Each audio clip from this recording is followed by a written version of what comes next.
দেশের ২৬তম বিচারপতি জোবায়ের রহমান চৌধুরী। কিশোরগঞ্জে যৌথ বাহিনীর অভিযানে গুলিসহ পিস্তল উদ্ধার। ডেইলি স্টারে হামলার ঘটনায় ৪০০ জনের বিরুদ্ধে মামলা। শুনছিলেন শিরোনাম, এবারে বিস্তারিত। দেশের ২৬তম প্রধান বিচারপতি হিসেবে আপিল বিভাগের বিচারপতি জোবায়ের রহমান চৌধুরীর নিয়োগ চূড়ান্ত করেছে রাষ্ট্রপতি। সোমবার বঙ্গভবনে তার নিয়োগ চূড়ান্ত করা হয়েছে। সরকার উচ্চ পর্যায়ের কয়েকজন কর্মকর্তা ঢাকা পোস্টকে বিষয়টি নিশ্চিত করেছেন। আগামী ২৮ ডিসেম্বর বঙ্গভবনে নতুন প্রধান বিচারপতির শপথ গ্রহণের কথা রয়েছে। সংবিধান অনুযায়ী ৬৭ বছর পূর্ণ হওয়ায় আগামী ২৭ ডিসেম্বর অবসরে যাচ্ছেন দেশের ২৫তম প্রধান বিচারপতি ডক্টর সৈয়দ রেফাত আহমেদ। বিচারপতি জোবায়ের রহমান চৌধুরী ১৯৬১ সালের ১৮ মে জন্মগ্রহণ করেন। তার বাবা প্রয়াত AFM আব্দুর রহমান চৌধুরীও সুপ্রিম কোর্টের বিচারক ছিলেন। তিনি ঢাকা বিশ্ববিদ্যালয় থেকে LLB অনার্স ও LLM ডিগ্রি নেওয়ার পর যুক্তরাজ্যে আন্তর্জাতিক আইনের উপর আরেকটি মাস্টার্স করেন।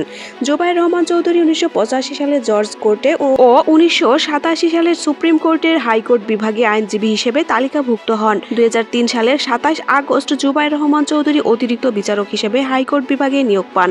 ২ বছর পর হাইকোর্ট বিভাগে তার নিয়োগ স্থায়ী হয়। ২০২৪ সালের ১২ আগস্ট রাষ্ট্রপতি মোহাম্মদ শাহাবুদ্দিন তাকে আপিল বিভাগের বিচারপতি হিসেবে নিয়োগ দেন এবং ২০২৪ সালের ১৩ আগস্টে তিনি শপথ পাঠ করেন।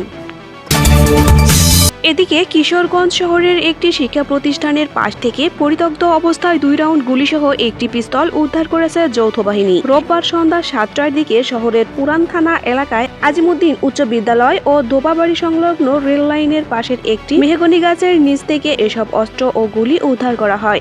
গোপন সংবাদের ভিত্তিতে পুলিশ ও সেনাবাহিনীর সদস্যরা ওই যৌথ অভিযান পরিচালনা করেন। উদ্ধার হওয়া পিস্তলটি কোনো অপরাধমূলক কর্মকাণ্ডের উদ্দেশ্যে সেখানে মজুত করা হয়েছিল কিনা তা খতিয়ে দেখছে আইন শৃঙ্খলা রক্ষাকারী বাহিনী। তবে এই ঘটনায় এখন পর্যন্ত কাউকে আটক করা সম্ভব হয়নি। পুলিশ সূত্রে জানা গেছে, জনবসতিপূর্ণ এলাকায় পরিত্যক্ত অবস্থায় অস্ত্র উদ্ধারের ঘটনায় স্থানীয়দের মধ্যে উদ্বেগ ও চাঞ্চল্যের সৃষ্টি হয়েছে। পুলিশ এখন অস্ত্রটির প্রকৃত মালিক এবং এর পেছনে জড়িত ব্যক্তিদের শনাক্ত করার চেষ্টা চালাচ্ছে। কিশোরগঞ্জ সদর মডেল থানার ভারপ্রাপ্ত কর্মকর্তা ওসি মোহাম্মদ আবুল কালাম ভুইয়া ঘটনার সত্যতা নিশ্চিত করে বলেন, উদ্ধার হওয়া পিস্তল ও গুলিগুলো আইনানুগ প্রক্রিয়ায় জব্দ করা হয়েছে। এই ঘটনায় থানায় একটি সাধারণ ডায়েরি করা হয়েছে।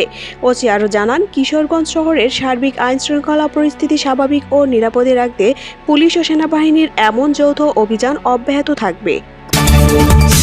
এদিকে ডেইলি স্টারে হামলার ঘটনায় ৪০০ জনের বিরুদ্ধে মামলা। রাজধানীর কারওয়ান বাজার এলাকায় ইংরেজি দৈনিক দ্য ডেইলি স্টার কার্যালয়ে হামলা, ভাঙচুর, লুটপাট ও অগ্নিসংযোগের ঘটনায় মামলা করা হয়েছে। অজ্ঞাত পরিচয়ে প্রায় ৪০০ জনকে আসামি করে এই মামলা দায়ের করা হয়। সোমবার রাতে বিষয়টি নিশ্চিত করেছেন ঢাকা মহানগর পুলিশের তেজগাঁও বিভাগের উপকমিশনার ইবনে মিজান।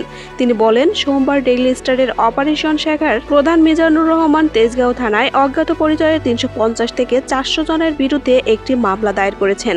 এতে অন্তত ৪০ কোটি টাকার সম্পদ নষ্ট হয়েছে বলে প্রাথমিকভাবে ধারণা করা হচ্ছে।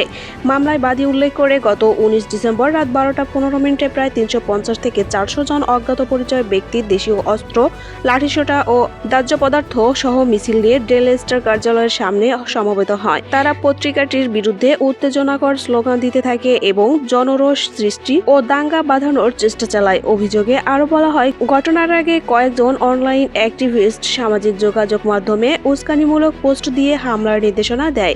সেই নির্দেশনা অনুযায়ী ভবনের স্টিল গেট ও কাচের দরজা ভেঙে ভেতরে প্রবেশ করে ব্যাপক ভাঙচুর, লুটপাট ও অগ্নিসংযোগ করে। কার্যালয়ের ভিতরে অবস্থানরত সাংবাদিক ও কর্মীদের মারধরের চেষ্টা করে এবং আসবাবপত্র, গুরুত্বপূর্ণ নথিপত্র ও বিভিন্ন সরঞ্জাম ধ্বংস করে। ভবনের নিচতলা, দ্বিতীয় ও তৃতীয় তলায় অগ্নিসংযোগ করা হয়। এছাড়া চতুর্থ থেকে অষ্টম তলা পর্যন্ত ব্যাপক ভাঙচুর ও লুটপাট চালানো হয়। এ সময় ডেইলি স্টারের বিভিন্ন ফ্লোরের ২ শতাধিক computer, laptop, camera, server, printer, studio equipment সহ বিভিন্ন ইলেকট্রনিক ডিভাইস লুট ও ধ্বংস করা হয়। হামলার সময় সাক্ষ্য প্রমাণ নষ্ট করে একাধিক সিসিটিভি ক্যামেরা ও ডিভিআর ভেঙে ফেলা হয়। এ সময় ঘটনাস্থলে আসা ফায়ার সার্ভিসের সদস্যদের কাজ বাধা দেয় এবং হুমকি দেওয়া হয়। মামলায় বাদী মিজানুর রহমান আরও উল্লেখ করেন, আইন শৃঙ্খলা বাহিনীর উপস্থিতি বাড়লে ভোর আনুমানিক ৪:৩০টার দিকে হামলাকারীরা ঘটনাস্থল ত্যাগ করে। আইন শৃঙ্খলা বাহিনী ও ফায়ার ফায়ার সার্ভিসের যৌথ উদ্যোগে ভবনের ভেতর থেকে ৩০ জন সাংবাদিক ও কর্মচারীকে জীবিত উদ্ধার করা হয়। এ ঘটনায় ডেইলি স্টারের প্রকাশনা কার্যক্রম মারাত্মকভাবে ব্যাহত হয়, ফলে গত শুক্রবার পত্রিকাটি প্রকাশ করা সম্ভব হয়নি এবং অনলাইন কার্যক্রম প্রায় ১৭ ঘন্টা বন্ধ ছিল। তেজগাঁও থানার ভারপ্রাপ্ত কর্মকর্তা ওসি মামলাটি গ্রহণ করেছেন। মামলায় ১৮৬০ দণ্ডবিধি, ১৮৬০ বিশেষ ক্ষমতা আইন, ১৯৭৪ সন্ত্রাস বিরোধী আইন ২০০৯ এবং সাইবার সুরক্ষা অধ্যায়ন ২০২৫ ধারা উল্লেখ করা হয়েছে। এদিকে এই হামলার ঘটনায় দেশ বিদেশের বিভিন্ন গণমাধ্যম ও সামাজিক যোগাযোগ মাধ্যমে ব্যাপক প্রতিক্রিয়া সৃষ্টি হয়েছে। সুপ্রিয় দর্শক, এই ছিল সর্বশেষ আপডেট। আমাদের পরবর্তী আপডেট সংবাদ পেতে অবশ্যই একটি লাইক দিন এবং অনুরোধ থাকবে চ্যানেলটি সাবস্ক্রাইব করে বেল আইকনে ক্লিক করুন এবং মতামত কমেন্টে জানান। আল্লাহ হাফেজ।